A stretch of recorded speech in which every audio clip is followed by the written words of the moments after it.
berjalan dalam firman-Mu, hatiku siap.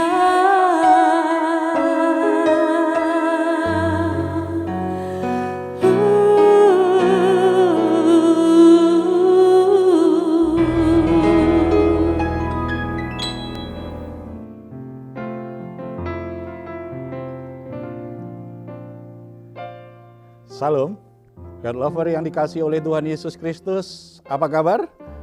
Setelah sepanjang hari ini kita berjerih lelah, kita beraktivitas, kita bekerja, dan kita malam hari ini mungkin dalam keadaan capek secara fisik, tetapi mungkin kita jadi berbeban berat karena ada berbagai permasalahan yang kita alami hari ini. Apapun keadaannya jangan khawatir, karena Tuhan Yesus mengundang kita semua. Marilah kepadaku yang letih lesu dan berbeban berat, aku akan memberikan kelegaan kepadamu. Mari kita hampiri Dia, membawa semua beban berat kita, dan kita persembahkan korban syukur kita kepada Dia, karena Dia akan memberi kita kelegaan. Kita bersatu di dalam doa. Bapa di surga, kami bersyukur karena Engkau menyertai kami sepanjang hari ini melewati berbagai aktivitas, berbagai situasi sulit, bahkan pergumulan-pergumulan permasalahan. Kami tidak ditinggalkan. Engkau tetap menyertai kami, Engkau memberi kekuatan kepada kami, dan Engkau memberi kepastian bahwa kami akan mampu untuk menyelesaikan semua pergumulan dan permasalahan itu. Dengan keyakinan seperti itulah kami saat ini menghampiri Engkau. Kami membawa segala pergumulan, beban berat kami, karena kami percaya Tuhan memberi kami kelegaan, dan kami ingin juga memberikan korban syukur kami kepadamu. Kiranya Roh Kudus yang memberi kami sukacita untuk memuji dan menyembah. Di dalam nama Tuhan Yesus kami berdoa. Amin. Terima kasih Tuhan, Kau layak disembah. Malam hari ini kami datang kembali ke hadirat-Mu Tuhan. Kami mau merendahkan hati kami, memuji Engkau dalam roh dan kebenaran. Segala pujian hanya bagi-Mu Tuhan.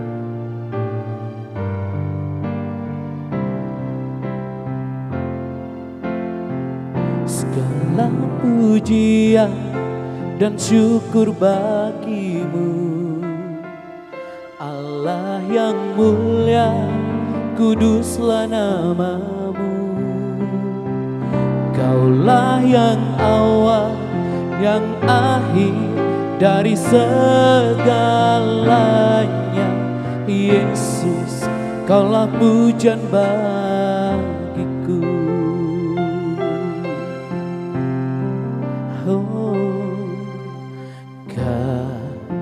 Pencipta jiwaku, pemelihara jiwaku, Kau layak terima segala pujian. Ku naikkan syukurku,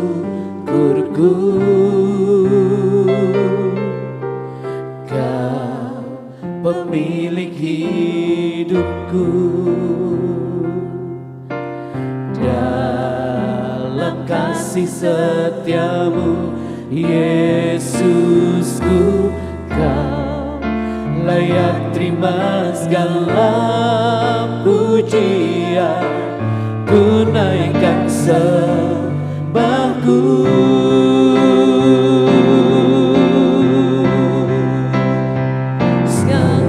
pujian dan syukur bagi-Mu, Allah yang mulia, kuduslah nama-Mu. Kaulah yang awal, yang akhir dari segalanya.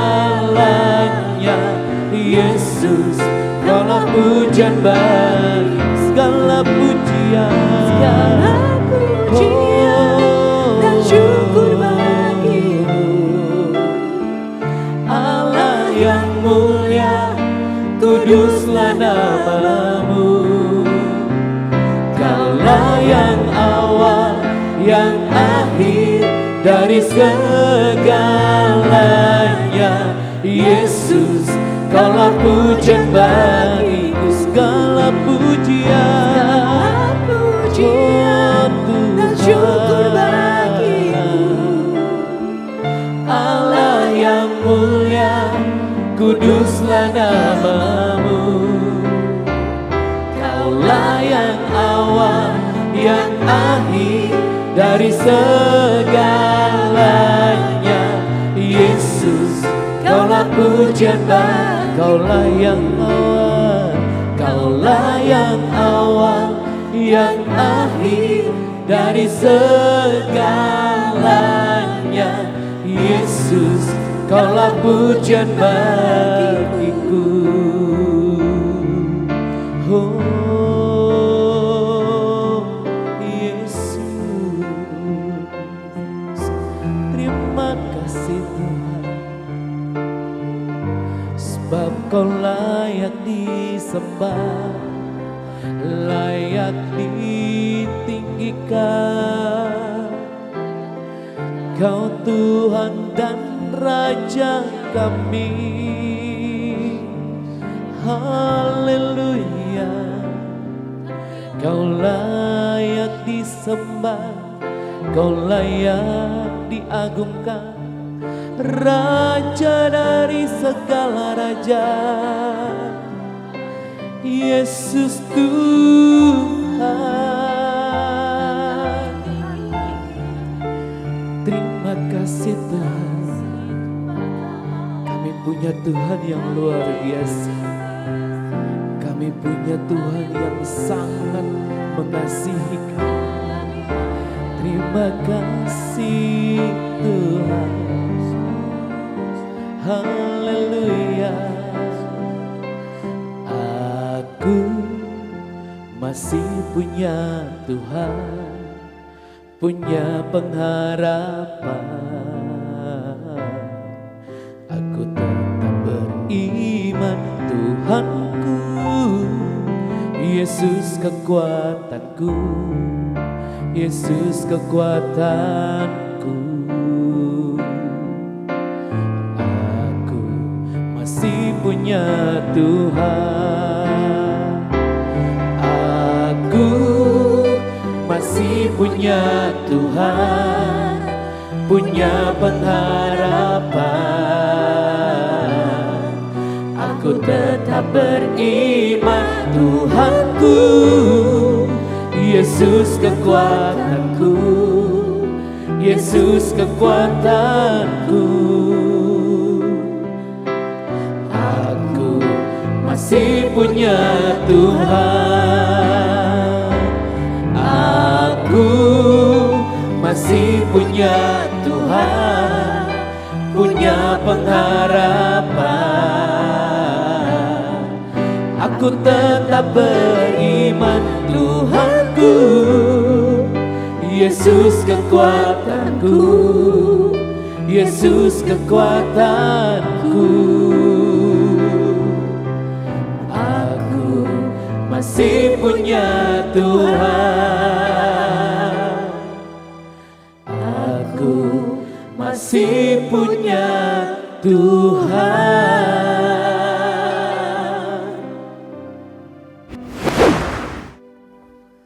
Puji Tuhan, karena Tuhan yang kita sembah, Tuhan yang kita kenal di dalam nama Yesus Kristus tidak pernah berubah, kekal selama-lamanya. Saudara-saudara, kita akan berbagi kebenaran malam hari ini kaitannya dengan kepintaran. Ya, kita seringkali bertemu orang yang sangat pintar, orang yang pintar, orang yang sok pintar, orang yang berlagak pintar, berbagai macam tentang kepintaran. Ada yang membangun hidup kita, ada yang jadi memberi masukan kita, menjadi tempat kita bisa sharing, konsultasi, tapi ada juga yang sangat mengganggu kehidupan kita. Gimana? Ada yang mau di-sharingkan kaitannya dengan orang pintar ini? Iya Pak, saya ada. Jadi ada memang beberapa orang tuh yang dia merasa dia yang paling pintar. Sehingga seringkali orang lain dianggap nggak tahu gitu Pak. Jadi dia yang paling pintar. Sering malah cenderung menyalahkan orang. Mungkin kalau kita bilang sok tahu gitu ya Pak ya. Padahal belum tentu apa yang menjadi pengertian dan pengetahuan dia itu adalah yang benar gitu. Tapi karena dia merasa dia yang paling pintar, jadi dia sering menyalahkan orang, sering aku loh yang paling benar, ini begini, malah ngajarin gitu. Jadi memang sih mengganggu Pak, itu bagaimana Pak? Nggak bisa disingkirkan ya. Menjadi pintar itu sesuatu yang bagus lah. Makanya banyak orang tua sekolahkan anaknya supaya pintar gitu ya. Tapi kalau kita hanya fokus pada kepintarannya itu salah. Sebab orang pintar yang punya motivasi hati, kekayaan batin yang tidak baik, justru akhirnya melakukan banyak hal yang tidak baik.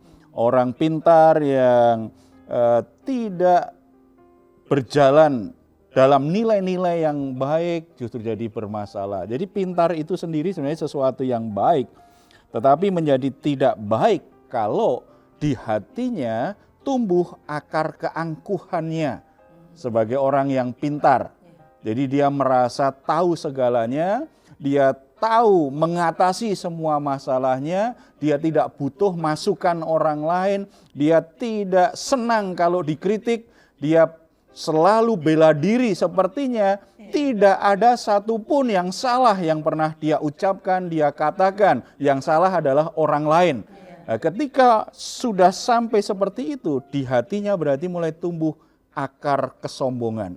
Ketika orang pintar tumbuh akar kesombongan, keangkuhan diri, apalagi kemudian ditambah dengan konsep dirinya buruk. Saya harus kelihatan pintar supaya dihargai orang. Saya harus kelihatan pintar supaya orang tunduk sama aku. Aku harus kelihatan pintar supaya semua orang itu nganggep aku nih. Ketika mulai seperti itu, tambah nggak sehat pasti. Ya, hati-hati bagi orang tua yang selalu menekankan kepada anaknya, kamu harus lebih pintar, kamu harus paling pintar di sekolah. Pokoknya nilai-nilai kepintaran kalau tidak diajarkan dengan cara yang baik justru jadi sesuatu yang salah membentuk kehidupan anak-anak. Bagi Bapak Ibu yang punya anak mesti bijaksana ketika memberi motivasi anak untuk menjadi pintar, ya. Kalau kita pelajari Alkitab, salah satu godaan iblis kepada Hawa itu adalah godaan untuk punya pengertian. Berarti bicara tentang pengetahuan, tentang kepintaran. Kejadian pasal 3 ayat 4 sampai 5. Saya bacakan. Tetapi ular itu berkata kepada perempuan itu, sekali-kali kamu tidak akan mati, tetapi Allah mengetahui bahwa pada waktu kamu memakannya, matamu akan terbuka, dan kamu akan menjadi seperti Allah, tahu tentang yang baik dan yang jahat. Godaan iblis apa? Kamu jadi punya pengetahuan loh, seperti Allah. Jadi luar biasa sekali. Berarti kalau aku makan buah ini, saya jadi pintar luar biasa seperti Tuhan. Saya punya pengetahuan luar biasa seperti Tuhan. Makanya di ayat ke-6, perempuan itu melihat bahwa buah pohon itu baik untuk dimakan dan sedap kelihatannya. Lagi pula pohon itu menarik hati karena memberi pengertian. Lalu ia mengambil dari buahnya dan dimakannya dan diberikannya juga kepada suaminya yang bersama-sama dengan dia, dan suaminya pun memakannya. Coba perhatikan di situ, lagi pula pohon itu menarik perhatian, memberi pengertian. Berarti kan benar-benar dia tergoda untuk menjadi pintar. Sebagai perempuan kelihatan pintar kan menarik ya. Daripada kelihatan perempuan bodoh gitu kan, kelihatan pintar gitu kan, menarik begitu ya. Godaannya sangat besar sekali sehingga Hawa akhirnya melawan perintah Tuhan. Dia tetap makan buah itu, mengabaikan perintah Tuhan. Mulai muncul akar kesombongan di hati. Ingin pintar, dorongannya ingin kelihatan hebat. Ingin melebihi orang lain. akar kesombongan. Ini yang sangat berbahaya sekali. Nah Pak, untuk kita bisa menyikapi dengan benar kepintaran itu gimana Pak? Maksudnya supaya kita tuh walaupun kita pintar kita nggak sombong, terus kita juga bagaimana menyikapi orang lain yang pintar dan sombong gitu Pak? Gimana tuh? Ya kalau kita benar-benar pintar ya puji Tuhan lah ya. Cuma seringkali kita itu merasa sok pintar. Ada satu ayat menarik nih di Yeremia pasal 4 ayat 22. Sungguh bodohlah umatku itu, mereka tidak mengenal aku. Mereka adalah anak-anak tolol dan tidak mempunyai pengertian. Mereka pintar untuk berbuat jahat, tetapi untuk berbuat baik mereka tidak tahu. Jadi dikeluhkan oleh Nabi Yeremia karena apa? Umat Allah waktu itu pintar, tetapi pintar berbuat jahat. Jadi bukan pintar jadi orang yang bijak. Harusnya kan kepintaran itu membuat orang jadi menghasilkan sesuatu yang sangat baik ya, yang bermanfaat untuk orang lain, bagi dirinya sendiri. Makanya kepintaran tanpa iman itu berbahaya. Kepintaran tanpa iman akan menumbuhkan akar kesombongan di hati, dan di hadapan Tuhan itu kebodohan. Bahkan dikatakan oleh Nabi Yeremia kan, anak-anak yang tolol, berarti bodoh banget tuh. Karena mereka tahu banyak, mereka mengerti banyak, tetapi mereka bodoh melakukan yang baik itu. Begitu banyak nabi-nabi diutus oleh Tuhan untuk menyampaikan pesan Tuhan, kebenaran Tuhan. Mereka tahu banyak pesan-pesan Tuhan yang memberi hikmat, yang memberi kemampuan untuk hidup bijaksana, bisa membedakan yang salah dan benar. Tetapi mereka kelakuannya sepertinya tidak pernah dengar firman Tuhan. Tidak tahu yang baik dan salah. Hidupnya mengikuti maunya sendiri. Itu kesombongan, tidak mau diatur, tidak mau nurut. Makanya kalau kita merasa pintar, imbangi dengan iman kita kepada Tuhan. Supaya ada rem dan sekaligus kepintaran kita itu akhirnya memuliakan Tuhan, menjadi berkat bagi orang lain. Amin. Gitu ya, tidak hanya membuat kita jadi pintar bohongin orang, pintar ngakal-ngakalin orang, tidak ya. Ini juga jadi peringatan bagi para orang tua. Ajarkan anak imannya bertumbuh dengan baik. Berjalan seiring dengan mereka belajar ilmu pengetahuan. Mereka menjadi pintar tetapi mereka juga mengerti kebenaran firman Tuhan. Supaya kebenaran firman Tuhan itu menghasilkan hikmat. Amin. Menghasilkan hikmat. Amin. Menghasilkan prinsip-prinsip hidup dengan nilai-nilai yang benar, yang baik. Ketika anak pintar, kemudian dia juga bertumbuh nilai-nilai kebaikan dalam Tuhan, anak menjadi bijaksana dalam hidup. Dia pintar secara intelektual, pintar melakukan kebaikan. Ya. Amsal 14 ayat 24, mahkota orang bijak adalah kepintarannya, tajuk orang bebal adalah kebodohannya. Jadi yang membuat orang mulia itu sebenarnya kepintarannya benar, artinya pengetahuannya, tetapi harus dilandasi dengan apa? Kebajikan. Kebajikan itu lahir dari hikmat Tuhan, mengerti kebenaran. Bapak Ibu yang dikasih oleh Tuhan Yesus, mungkin sedang punya semangat nih, jadikan anak-anak pintar. Ikut berbagai macam kegiatan, berbagai les, bimbingan belajar, nggak salah. Tetapi jangan lupa, jangan mengabaikan pentingnya mendidik anak-anak mengerti kebenaran. Supaya mereka punya hikmat, mereka mengasihi Tuhan, mereka takut akan Tuhan. Amin. Supaya kepintarannya itu memuliakan Tuhan, kepintarannya menjadikan dia orang bijaksana, kepintaran anak-anak kita membuat mereka jadi berkat bagi orang lain. Kita bersatu di dalam doa. Bapa di surga, kami bersyukur karena salah satu anugerah Tuhan adalah kemampuan kami berpikir. Dan di antara kami Tuhan berkati dengan kepandaian yang melebihi dari orang lain.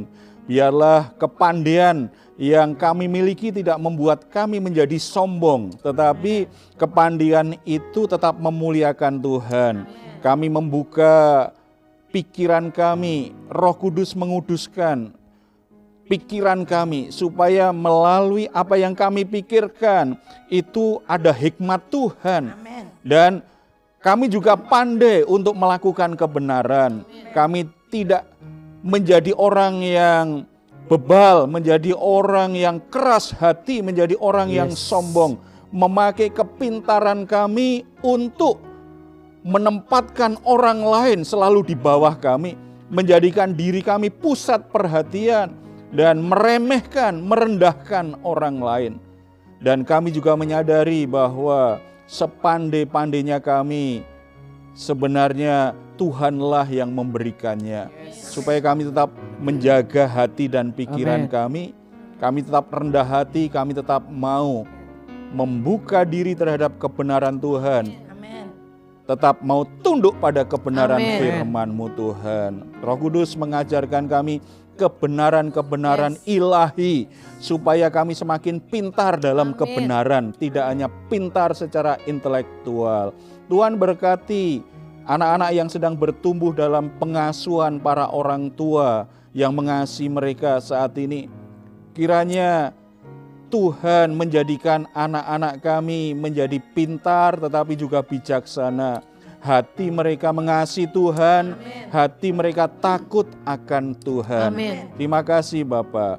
Jadikan anak-anak kami memiliki masa depan yang terbaik, Amin. berhasil dalam hidupnya, dalam rencana Tuhan. Amin. Terima kasih Bapak. Berkati pergumulan para orang tua dalam membesarkan anak-anaknya, supaya hikmat Tuhan menyertai semua permasalahan dan sesuatu yang menyedihkan hati mereka tentang anaknya. Kiranya oleh hikmat Tuhan para orang tua dimampukan untuk membawa anak-anaknya di jalan Tuhan. Amin. Tuhan juga memberkati semua kebutuhan keluarga-keluarga para orang tua untuk membesarkan anak-anaknya, untuk pendidikan anak-anaknya, supaya oleh karena berkat Tuhan, maka mereka bisa menolong anaknya, membiayai anak-anaknya di sekolah yang Dalam baik nama Yesus. bagi mereka untuk bisa bertumbuh.